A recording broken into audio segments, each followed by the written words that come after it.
Yes, hello once again, welcome back to your number one and favourite classic dirt bike TV channel, where we try to rediscover more of those old school vintage off-roaders from back in the day. Now we're going to continue with our current series of looking at those old German Maicos, and in this particular video here we're going to concentrate on some of the later GM models. So let's jump straight into that video and take a look at our first machine. Okay, so in this episode 4 of Mega Maicos, we're going to concentrate on a few of the later GM models, which weren't exactly Maico's finest hour at the time, but we're going to begin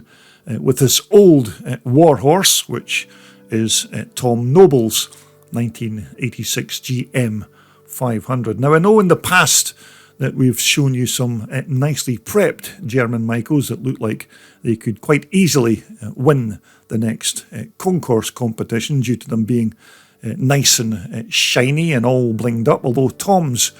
500 here could never be accused of being a garage queen, because this bike here is used almost every other weekend,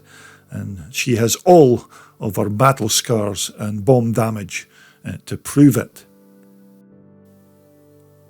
Now, by the time that Maico had brought out these GMs in the mid-1980s, the once famous Maico brand had already been muddied by family feuds and lawsuits and other court battles, and the once great name of Maico was already heading down the gurgler into oblivion. But nevertheless, these GM 500s and even its smaller brother, the 250s, it still had a place at club and other local scramble or endurance race events. And so Tom's GM, as I said, is the bigger 500 version, and although some of its parts are not entirely from 1986, it's still a very good working example of what is essentially a very quick open class 500 race bike. But these 86 GMs had the now familiar liquid cooling and not the big air-cooled radial finned top ends that we are used to seeing on these bikes in the past. And although the top end did have the water cooling, much of the bottom end part of the motor was still the old crankcases and internals from the 82 or 83 engines, but with an added water pump fitted here, driven by the crankshaft. And actually I do remember on the day that I filmed this bike that Tom told me that it was quite hard work to keep his old GM out there on the track, as he was constantly having to do repairs on the bike to keep it racing. So when you look around at the bike's chassis and the engine, you can see there's plenty evidence of running repairs and bits of welding on the chassis, which I suppose is no less than you'd expect on a 37-year-old motorbike that's used almost every weekend. But I still think it's great that Tom's still using his old Maico as a regular race bike, because you don't see too many GMs on the tracks nowadays. So in that respect, it is a bit of a novelty seeing one still racing, even although by 1986 Maico was certainly not the same organisation that brought us the fantastic 81 490 Mega 2 twin shock bike, and by 1984 they'd already filed for bankruptcy after all of the lawsuits and flaws that surrounded the older 1982 and 1983 bikes, with their dodgy rear shocks that kept breaking and the soft and troublesome gearboxes, and of course not to mention those exploding rear drum brake hubs that all led towards the downfall of this iconic German bike manufacturer. But even still, this old vintage racer of Tom's continues to be his number one go-to race bike when he's racing it in Scotland and at other tracks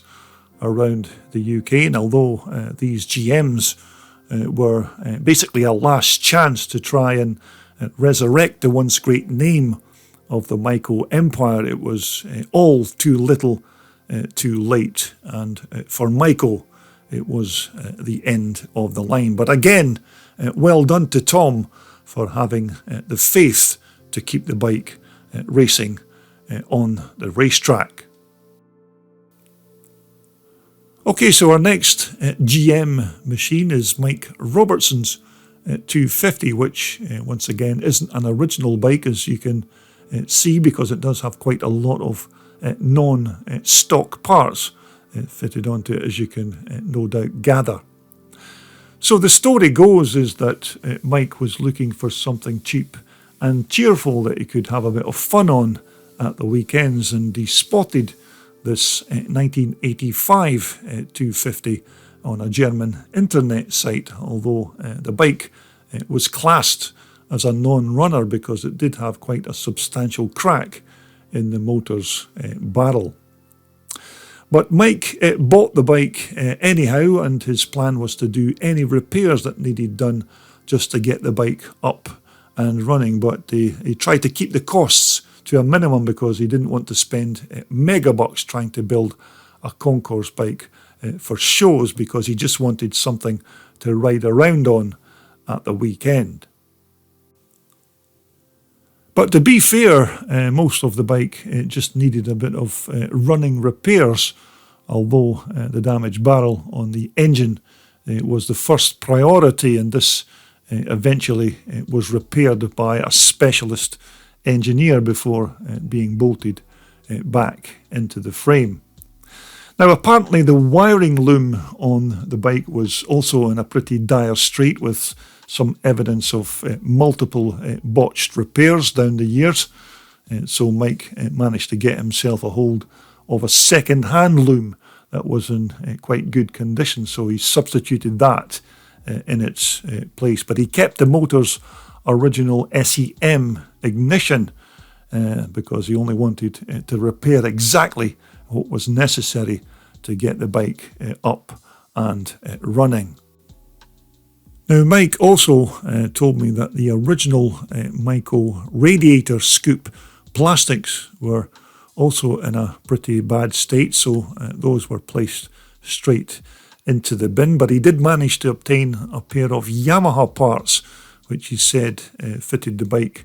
quite well. So that was a bit of luck, because plastics for these old GMs are not exactly readily available. But after just a few short weeks of repairs and a bit of fettling, Mike certainly had himself a nice little weekend race bike that he now uses at various scrambles and enduro events around the country. And the fact that the bike isn't authentic because of its non-original parts doesn't bother Mike in the slightest, because he set out to achieve exactly what he wanted, and that was to have a cheap and cheerful motorcycle that didn't break the bank. Okay, so next up, it's another quite fine example of one of these GM Maicos, and this is yet another bike that's been taken from the Terry Pickering motorcycle collection, and this is Terry's 1986 250. Now, Terry normally builds his own bikes or restores old classics, but this example here was a machine that he bought purely just to add to his collection, and this GM is in exactly the same condition that Terry bought it some years ago. But this particular Maico was originally raced by Mark Wilde some years back, and is again another very good example from that mid-1980s era. Although it does have a few upgrades, like a brand new replacement exhaust system and a few other add-ons like those handguards, which, as you know, weren't fitted at Maico HQ in that year. But apart from those replacement items that I've just mentioned, almost all of the bike's other bits and pieces are still its period correct components from 1986, which again is quite a rare thing to find on these older GMs. Now, once again, the motor on our 250 is the baby brother of Tom Noble's Big 500 that we saw at the start of the video, and this engine here is essentially identical, although naturally it has a different bore and stroke. But this 250 power plant wasn't such a bad motor, and it did have a 5-speed gearbox, as I remember, and a clutch that was a bit tad on the heavy side when you operated that clutch lever. But I do remember a couple of riders who extended the clutch operating arm down at the gearbox on these engines, which it did help slightly to make it a bit easier to operate. Now, to feed our 250 GM with its gas, it was a Bing V54 carburetor that normally had the job of supplying its fuel. And I do remember a couple of my mates back in the day who had one of these GM 250s, and they always commented on how good these old Bing carburetors were at producing power. So, as I mentioned, this exhaust expansion chamber is an upgrade on the old mild steel part that Maico fixed onto these bikes in the mid-1980s, and this pipe here was originally crafted by ACE, or Atherton Creative Engineering, to give them their full title, which were a company based in Manchester here in the UK who specialised in this kind of metal fabrication work. Now, once more, the bike's tailpipe is an American-made FMF alloy tailpipe, made of course by the FMF Flying Machine Factory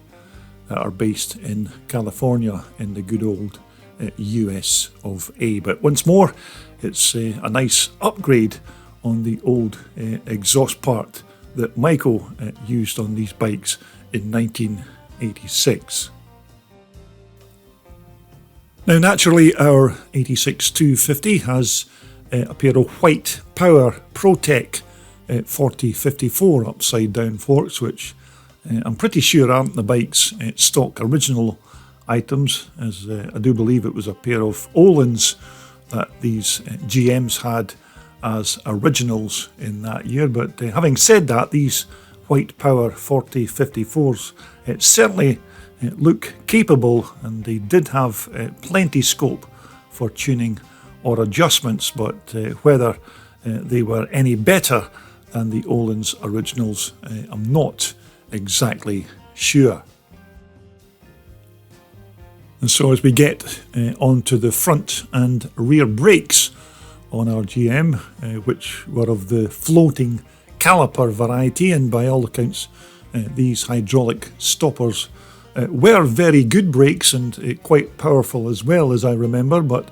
it was a twin pot Maico caliper here on the front, and it was just a single piston on the back, and that was also good enough to slow down this rear wheel whenever it was required. Now, at the back end of our GM bike, it still had its Öhlins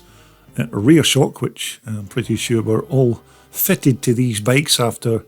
the Maico rear shock fiasco of the 1983 bikes, when those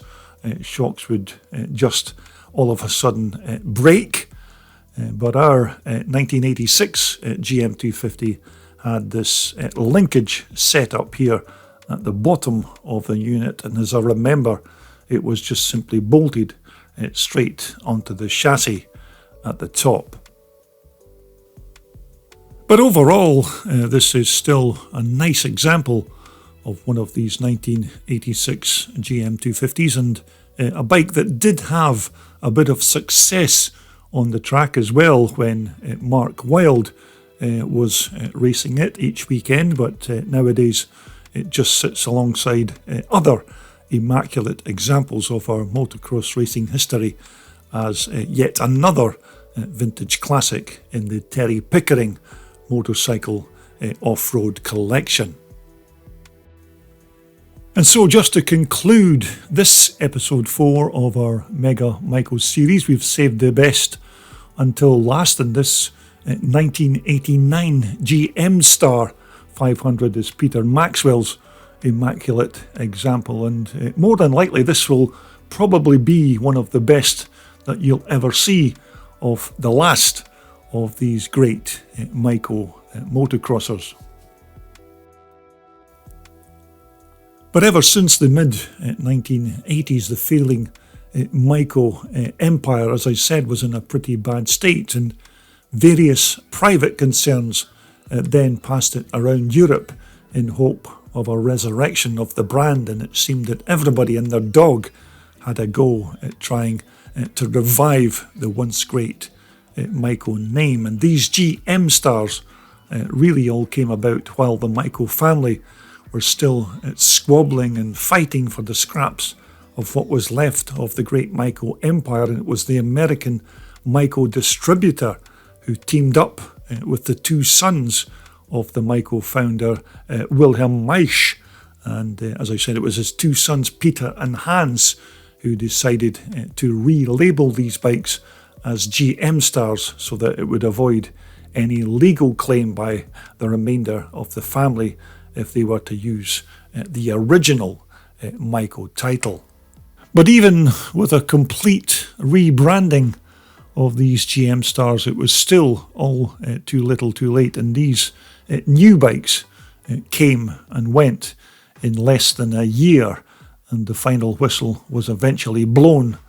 to signal full time and game over for the mighty Maico Motorcycle Company. And so as we take a look at Peter's quite nice GM Star, I'm pretty sure that this particular bike's not an original machine, and that it's undergone some kind of rebuild or refurbishment at one point in its life. And even although it's not a stock GM Star, there's certainly no denying the fact that it's still a cracking looking bike, and it's still great to see one in this kind of condition. And so once again, the GM Star's engine was a liquid-cooled big bore 500, and despite all of the negative press that the Maico factory was getting around this time, this 500 power plant was still a stonking engine, and although this motor never had the legendary status of its air-cooled 81490 Mega 2, this engine here was still never short of horsepower in the grunt department. But it was still the old 1982-83 bottom end with a new liquid-cooled cylinder barrel on the top, with the motor's water pump there bolted onto the outside of the clutch casing. Now, the engine's ignition cover is a custom-made alloy CNC part, possibly from Maico only, and the bike's exhaust expansion chambers been chromed just to add a little bit of bling to the bike, because there's absolutely no reason whatsoever for chrome plating a dirt bike's exhaust system other than to make it into a quite nice shiny showpiece. Now, when it comes to the GM Star's front forks, I'm not entirely sure if these are the stock originals, but they do look like a pair of 40mm heavy-duty upside-down units, which were similar to the 89 factory parts, but the manufacturer's name on these suspension units unfortunately escapes me at this time. But they still look like they would do a decent job here at the front of the bike. Although as we move on to the back end of our GM Star, it was a single rear shock with a remote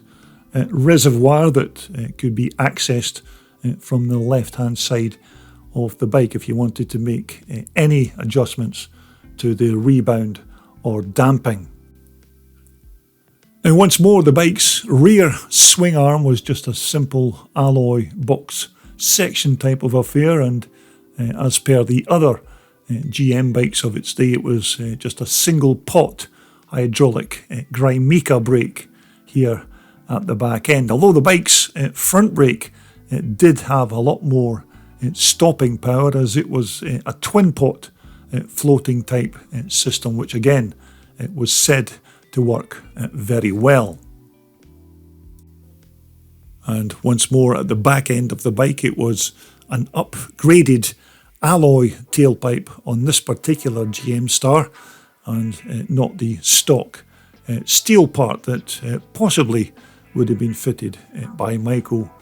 back in the late 1980s. But just in case you are interested, there's also a full and more comprehensive look around this bike in another video here on my CDB TV channel. So if you want to know a little bit more about the details of this bike, then check out that particular video. But certainly another superb example of one of these very rare GM Stars, because as I said, after they launched these bikes in the late 1980s, they virtually all disappeared within a year. So it's not surprising that there's hardly any of them left to take a look at. But nevertheless, this particular GM Star of Peter Maxwell's, maybe not a fully stock original bike from 1989, but it's still been very well prepared and made into this fantastic show bike, which would certainly make a great addition to anybody's classic motorcycle collection. And it's just great that we are able to take a look at what was probably the last big Maico off-roader of the 1980s. Well, I hope you enjoyed that walk around some of those nice GM Maicos, and of course we will be featuring more of the German Maico brand when we return for episode 5. Now, coming up next here on CDB TV, we're going to take a look at a bike that I actually filmed a few years back now, but one of my YouTube subscribers have asked if we could possibly do an updated version of this bike. So in my next video posting, we'll be checking out Alan Bott's lovely Steve McQueen Triumph Matisse Desert Racer. So make sure that you retune for that. But until the next time, everybody out there, continue to be safe and well when you're riding those old dirt bikes. So until the next time, it's goodbye for now.